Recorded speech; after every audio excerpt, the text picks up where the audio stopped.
So, the big question is this: how are ambitious people like us, who don't have a lot of resources, did not go to Ivy League colleges, were not born into wealth, how do we become resourceful enough? Use our creativity, our dedication, and a little bit of crazy to bootstrap our way to realizing our dreams. Whether it is launching a new company, launching a new app, or making it to the top of the corporate ladder. That is the question. And this podcast will give you the answers. Please like, share, and subscribe to get new episodes, videos, and other updates. Hi, everyone, and welcome to this new episode of Bootstrapping Your Dreams Show. I'm your host, Manuj Aggarwal, and today I will be talking with a multifaceted man. His name is Shaun Mosley. He's an interaction designer by trade, but a podcast host and criminal justice reformer by passion. Shaun holds a Bachelor of Science, Computer Engineering from the University of Central Florida, and he also holds a master's degree in Human Computer Interaction from Georgia Institute of Technology. We are so excited to have you, Shaun. Thanks, Manuj. It's exciting to be here. Yeah. All right. So let's get started. Why don't you tell us a little bit more about yourself and what you do, your experience and background? Yeah, so I am an interaction designer. And so for most people, like how I would describe it to my parents, I design software. And that's my day job. So I'm focusing on how do you make the software easier for people to use, and recognizing that we're not building all the software and code and things for the machines to use it. It's for us to use and for us to live better lives. So that's what my day trade is. And like you said, by passion, I am a podcast host and a criminal justice reformer. And so with the podcast, I have my own show, which is Successful While Parenting. And the focus of that is to explore what is it like, or how do parents still somehow manage to do great things as an individual? How do they still pursue their own individual passions? How does that work out? So I really wanted to explore that because once you have a kid, it's just like individual becomes second. And I was like, dude, there's a secret sauce that I don't have. And so that's where I started with the show. Awesome. That's great. So, you have all these various interests and, one can argue there is not a huge amount of overlap between these. So how did you develop passion for these various things, and how are you managing juggling all these priorities? So that's definitely a great question, and one that I've arrived at recently, which was I had to actually cut some of my interest. I mean, these three are now my top focuses outside of taking care of myself and taking care of family.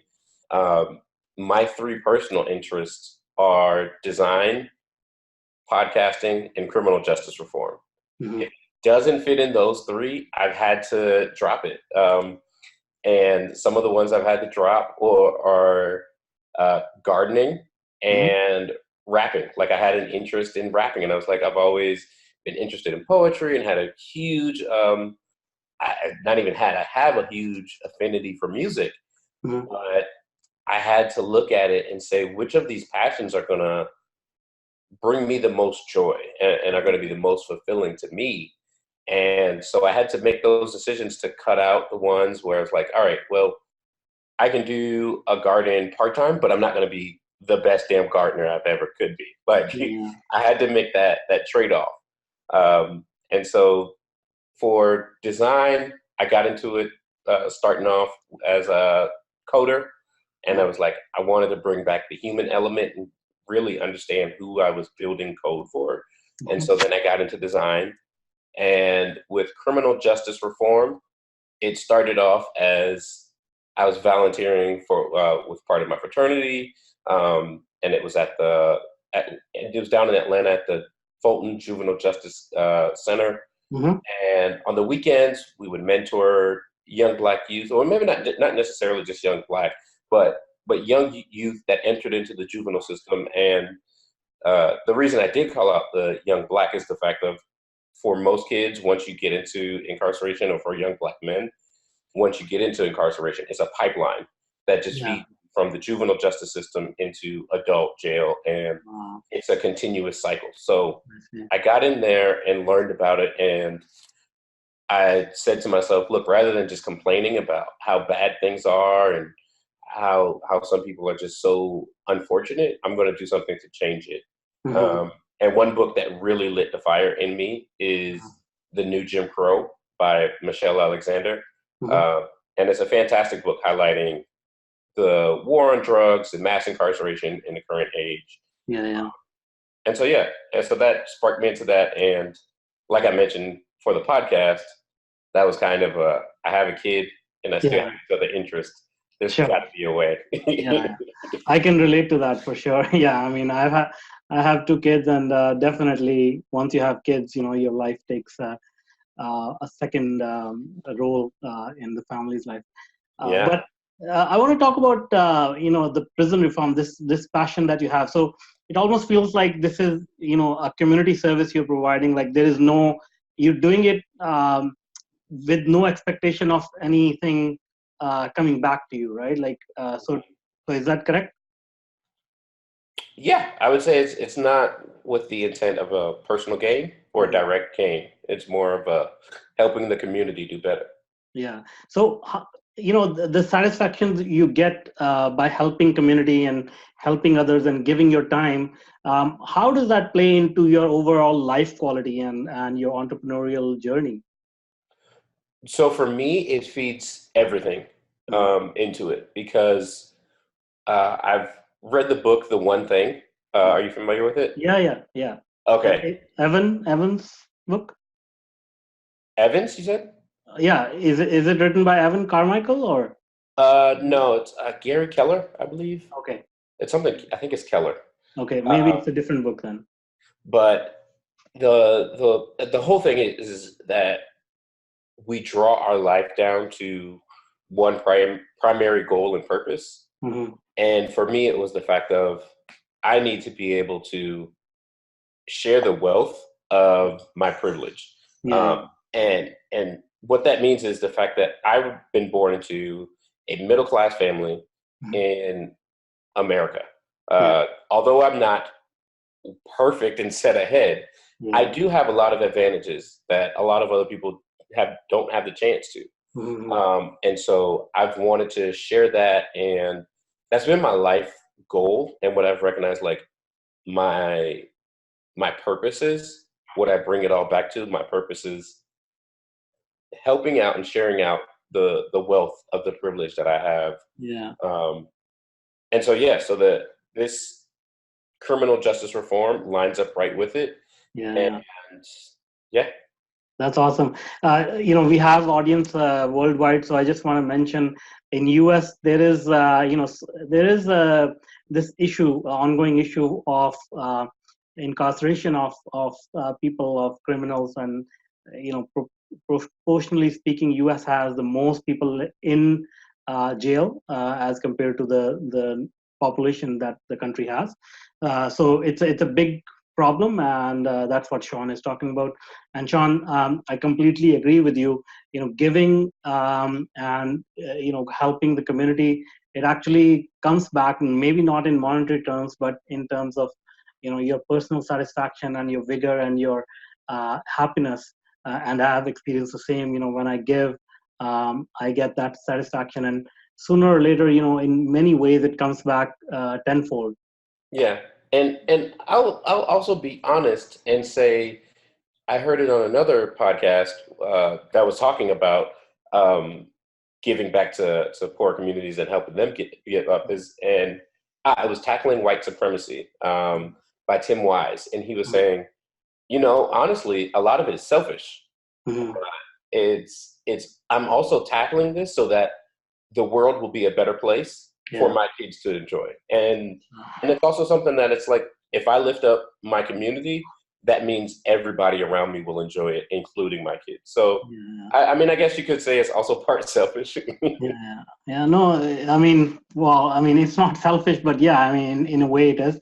But in all, in short, to sort of summarize it, giving is not giving as people think it is, because it's basically investing, right? Investing in your Yes. own journey, in your own destiny, and people around you.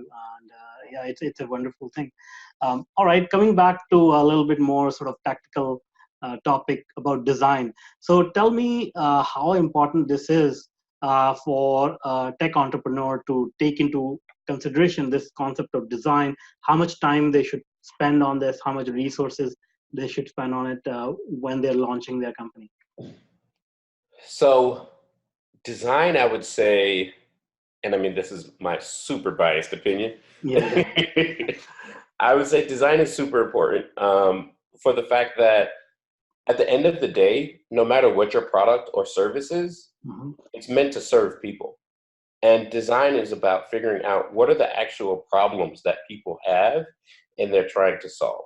Mm-hmm. Um, and with the right amount of research, you can get very far and make sure that your product or service is successful. And so if you look at anything as far as even the lean startup, Mm-hmm. that is similar to design in the fact that you're going out and testing the market before you even try to create a product, Mm-hmm. because you could spend 2 years trying to develop this product and it turns out nobody even needs it. Yeah.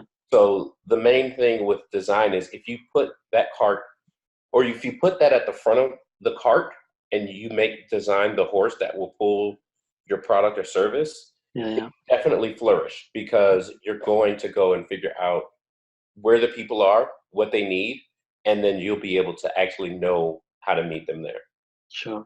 And can you share with us any interesting stories of people who really failed at design and thus, basically went under, or their company did not survive because of serious design flaws?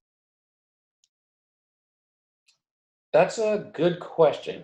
I can't think of anyone that has done poorly with design.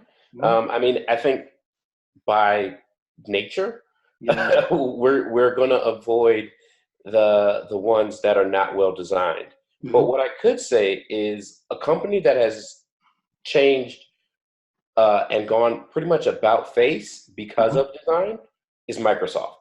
I see. I mean, if you think back to 10 years ago, the iPhone's coming out and Android's coming out, and we're going from a world where Microsoft Office was the leader, Mhm. uh, and there was even the Windows phones. They were cool at the time.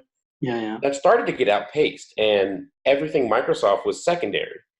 But now Microsoft has taken a lot of time, reinvented themselves, Mhm. and really thought about who they're solving for. And now, not only are they creating great products that are changing, they're improving the old ones, and they're thought leaders in the accessible design space. And for anyone that's not familiar with accessible design, and I hope I'm using the right terms. So I know that there's accessible design, inclusive design, and universal design, Mhm. and they're all very similar, but yet have its own unique thing. So hopefully I'm saying the right one. But the whole point of accessible and inclusive design is to say it doesn't matter what your abilities are, or if you are blind, hard of hearing, or have any other disability, Mhm. you are still able to use that product or service. And as a business, there's two reasons you should consider accessibility. Mhm. Again, upfront is one, if you're not going to consider how a one armed person would use your service, then you're one, losing out on potential customers. Mhm. And two, you can also be held liable for like lawsuits and things for not being accessible and Yeah.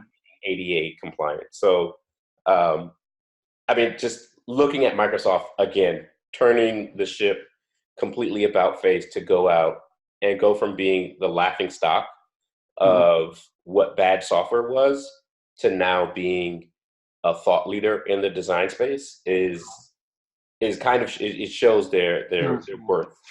Awesome, that's great. I mean, I have some interesting stories about Apple. You know, when Steve Jobs left Apple in his sort of first term, and then they started designing some products without him, and there were some terrible products that Apple came out, and nobody talks about that.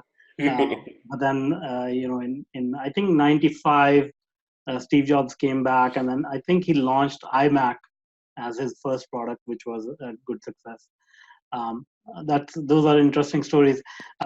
Anyway, so tell us a little bit about you run a design consulting company. Is that correct? No. Okay, my mistake then. So tell us, you know, do you work for a larger corporation or a startup, or what kind of work do you do? Yeah, so I'm at a large corporation. I'm at Intuit. And so I'm working on our design system there. And our whole focus and mission is being able to help and accelerate the designers and developers around us in order for them to solve the customer problems more efficiently and effectively. And how important, or what is the difference between design approaches for a mature company like Intuit versus a startup? So I think the main differences that you'll see are the time available. For a larger company, you have the ability to stretch out the research, move a little slowly, take a lot more things into consideration. You have to consider your brand name and things. Whereas with a startup or something self-funded, you have to move quickly. And you need to be able to do things cheaply and get that feedback quick. Yeah. So yeah, I think I think time is the key difference. And I mean, it's not to say that one is better than the other, because as with any and everything, both sides have pros and cons. I see. And so, you know, okay, so the time and resources, obviously that's, you know, that's in short supply in startup. So if you were to design, let's say, you know, you needed to do the exact same thing for a startup that you're doing for Intuit, which is to, you know, design the software and make it easier for the customers to use it. How will your approach change? Like, will it be a little bit more sort of brief in terms of how much time you devote to each component, or how will it be different? Yep. So the key difference that I would do there is keeping things much more scrappier and being less in the mindset of everything needs to be perfect. I know that can, for myself at least, I can lead myself to paralysis analysis and not get anything done and waste that quality time. Whereas with just accepting the fact that, look, it's not going to be perfect, but I'm going to go out, I'm going to meet with the users, I'm going to see what they need, and then I'm going to improve my product based on that feedback that I've got. Okay.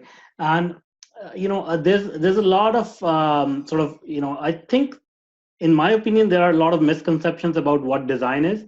A lot of people think about design being, you know, more sexy images, colors, and you know, I think design is much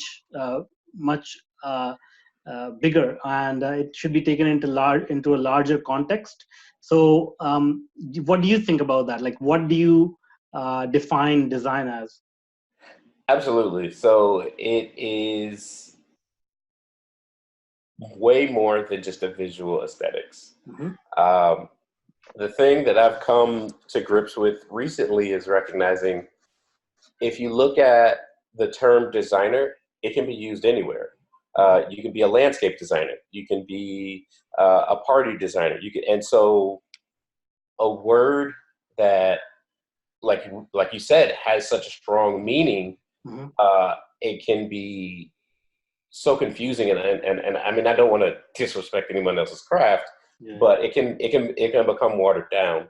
Yeah. And the other thing too is a lot of people, when you mention, oh yeah, um, uh, I'm a designer, they're like, oh, you're into fashion, and it's like, no, no, no, no, no, not that type of designer. Like Yeah. again, it's a lot of confusion in what that is. Um, and so, yeah, what was the other part of the question of the value of So it? yeah, so how will you define design? Like, in my opinion, when you say, we design the software to make it easy, it may actually involve, taking out all the colors and making the interface, totally black or black and white or gray or whatever. So I just wanted to get your opinion, like, how do you see a well-designed product? Like, what are the characteristics of a well-designed product? Or Gotcha. Yeah, so for a well-designed product, it's going to be one example that we often hear around as designers is the well-designed product is the one that you don't really notice. Mhm, mhm. And so if you think about pen and paper, like that's something that is ubiquitous and we use it all the time.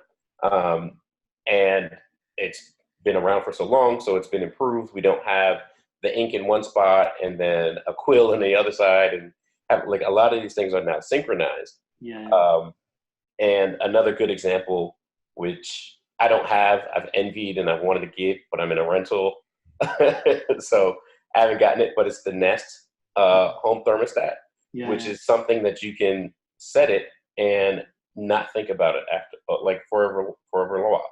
Yeah. Um, and that's good design in that you get the job done, which the job at that point for like the Nest thermostat is set the house to a comfortable temperature, Yeah. and it's done easily. Or if you want to take notes and make a reminder, you can quickly do it with pen and paper without thinking about, oh, the pen needs to start up, or I'm not getting any signal on this paper. Yeah. Like it's very easy and direct. Yeah. That's cool. All right. And have you found, in your experience, the design principles that you apply on software, are they transferable to other domains or other industries? Take, for example, auto industry, or, a construction industry, or any other industry for that matter. Absolutely. The reason why I say absolutely is because with true design, you're focusing on the human. Mhm. And so in all of these industries, uh, whether it's service industry, automobile industry, humans are still at the core center of it.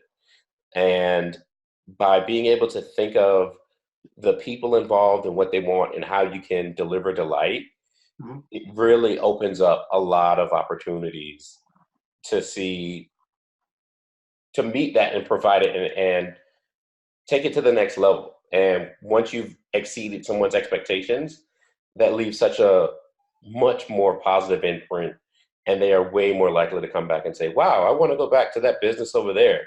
Not Yeah. only did they deliver my food on time, but it came with a free drink or something just to again improve the design and think of what would make this experience extremely quality. That's great. All right. So earlier we talked about Apple, and as you know, Apple sort of blossomed into a very well-known company with the invention of the PC and everything. But then during the '90s, it sort of started to die down, and it almost went bankrupt. And then now Apple is one of the most valuable companies in the world. How much role did design play in its ascent? So that one is tough. I've heard mixed things because of course this is me on the outside of what they were able to do. Yeah, yeah. Um, but from my perspective, I think what they were able to do, um, one, they did do a lot of thinking about how people would use the products. Mhm. Um, And so it was very user-centered. And the only reason I hesitate is because I don't know how much testing they did. I know Apple's very secretive, Yeah. and all these other pieces. So it's very complex. But for as far as what they did, I think one thing that really helped them was their intentionality and focus.